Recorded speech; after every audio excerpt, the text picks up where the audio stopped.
Get those victory chains out, Oil Country. The Edmonton Oilers defeat the Calgary Flames by a score of 4-2 tonight in round 2 of the Battle of Alberta. And it was not pretty for many moments of this game if you're an Oilers fan. When I was live streaming the game tonight, which, by the way, if you tuned into the live stream, thank you so much. We had so much fun. There was over 5,000 people at some point tuned into that live stream. Incredible support. If you were here for the live stream, you will have known my frustration of the Oilers game in the second period. I thought the Oilers played a almost perfect first period, especially for being on the road. We're coming off at the end of that road trip that they've been on.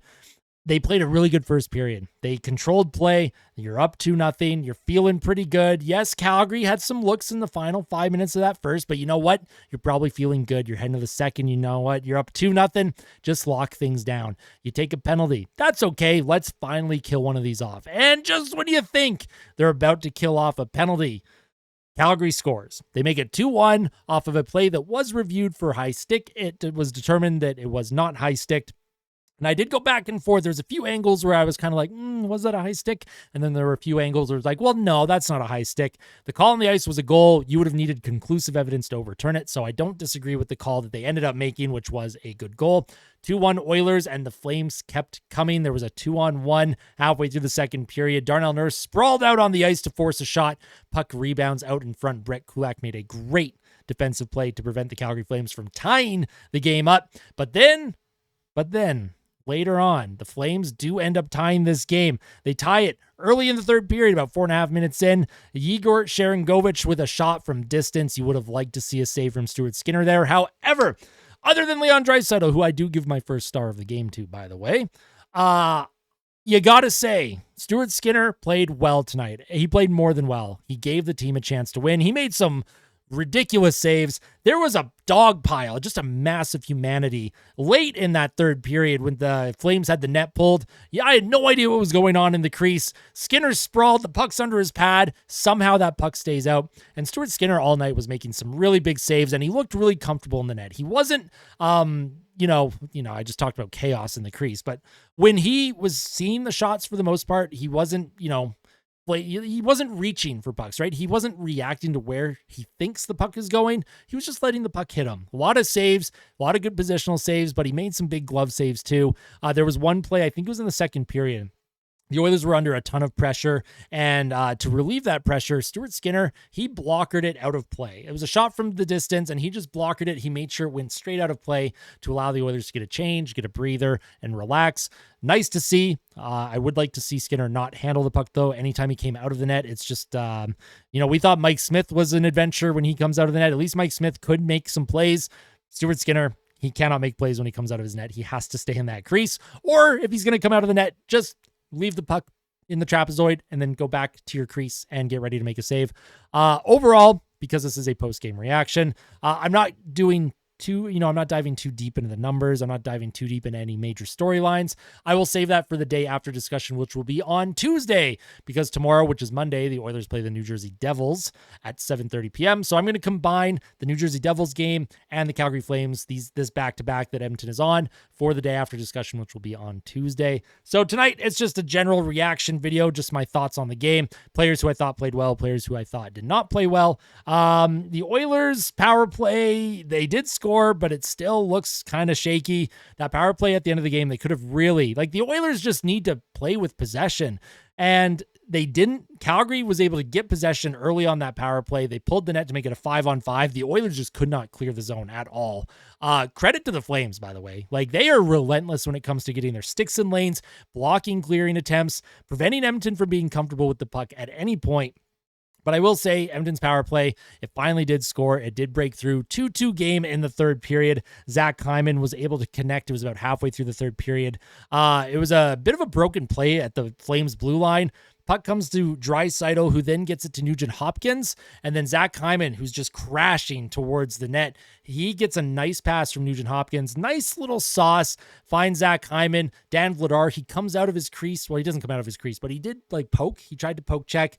Zach Hyman, he brings it to his backhand, and he just puts it roof daddy so fast. It was an unbelievable goal. Zach Hyman now has goals in consecutive games after going 10 straight without a goal, and he has goals in 2 straight without Connor McDavid in the lineup. So it makes you wonder. The Oilers are 2-0 without Connor McDavid. and they've outscored their opponents. What is it, 9-3, I believe? Something like that. Makes you wonder, was Connor McDavid the problem? Do the Oilers look at trading No, I'm just kidding. I'm totally kidding. The Oilers, of course, are not going to trade Connor McDavid. However, this is a good sign that the team is still able to rally and maybe win a game that I wouldn't say they outright didn't deserve to win, but this was one of those ugly games where maybe earlier in the year they would have found a way to lose. So as a fan, I'm really happy that they were able to find a way to win this game. They bent, they did not break. Defensively, pretty shaky, lots to clean up, because if they play like they did tonight against the New Jersey Devils, with how fast the Devils are, how skilled they are, and how relentless New Jersey is on the forecheck, plus the Oilers are going to be on the second half of a back-to-back, which means they should theoretically have the more tired legs. New Jersey is going to feast on the Oilers, and it is not going to be a fun game tomorrow night. Edmonton's got to be ready to go at puck drop, which I will, again, talk about here. The Oilers tonight, just like against Nashville, that top line of Victor Arvidsson, Vasily Podkolzin, Leon Draisaitl, they start the game, opening game shift, goal. This time it was Draisaitl who got a nice pass from Podkolzin. Arvidsson in on the forecheck, forced the turnover, came to the half wall. Podkolzin, he faked it. He made Flames defenders think he was going to cycle that back down low. He threw a quick pass out in front. Leon Draisaitl takes it on his backhand, spins, and puts it just over the, I think it was just under the glove of Vladar, actually. I don't think it went over his shoulder. I think it was under his glove. Either way, nice goal for the Oilers. And then, of course, they made it 2-0. Later in the first period, 8 minutes in, it was Jeff Skinner who did not give up on a play. Partial breakaway. He tried to go short side on the backhand. Puck was kind of sitting in the crease area. Skinner went behind the net, and then he tried to kind of force it in, and he made a nice goal. Really smooth hands from Jeff Skinner. Nice to see him get rewarded, because Jeff Skinner has been playing pretty well, I would say. I would say the weak link on that second line, unfortunately, has been Ryan Nugent-Hopkins. Nugent-Hopkins was making some interesting decisions with the puck tonight. I don't think the confidence with puck handling for him is there right now. It seems like whenever he has the puck, he's looking to defer. He's not looking to make a play, which is really unfortunate, because when Nugent-Hopkins is confident, he has a really underrated shot, and he has a really underrated ability to kind of slip through defenders. He's kind of slippery, hard to hit off the puck. But overall, in terms of the Oilers being able to find a way to win a hockey game like this against their provincial rivals, they earned back the 2 points that they lost earlier in the season against Calgary when the Oilers were sputtering out of control at the start. Edmonton has now won 6 of their last 9 games.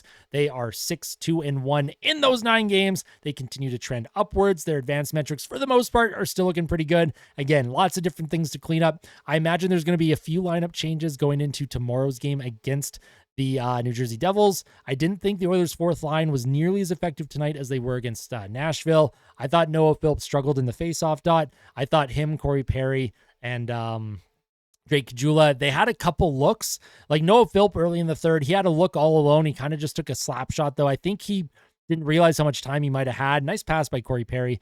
But overall, that fourth line, they didn't generate nearly as much. And the third line, oh my goodness. Oh my goodness, man. Janmark, Henrique, and Brown. They played better tonight, but we need something from those three. We need something from that trio.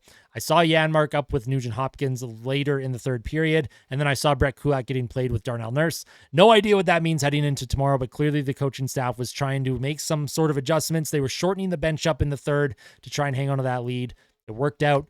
Long-term success, I'm not sure if I'm super confident in some of the decision-making that was made by the coaches, but that's going to be it from me. I appreciate everyone tuning into this post-game reaction. I just finished my live stream. If I don't have much of a voice, I do apologize. I am coming down with a bit of a cold, and I am losing my voice. However, I'm really happy that I was able to, 1, do the live stream, 2, do this video without having the voice completely gone. Like I mentioned recently, we hit over 4,000 subscribers. Tonight's live stream, we had so many viewers. We're already halfway to 4,100 subscribers. Is that?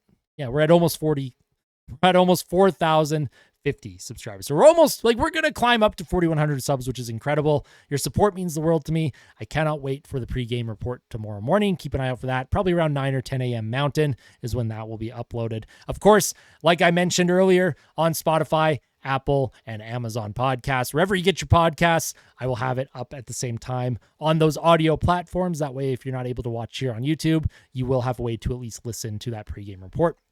That is it from me. I'm going to go get some sleep. I'm a sleepy boy. Victory Chain, good win for Edmonton. And let's see if they are able to find a way to win tomorrow against New Jersey. Calvin Pickard will for sure get the start tomorrow night. And if he plays like he has been, I like Edmonton's chances. Thank you so much, Oil Country. We'll see you in the next one. Tell someone that you love them. Fight like a kid. Fight like Ben. Like always, let's go Oilers.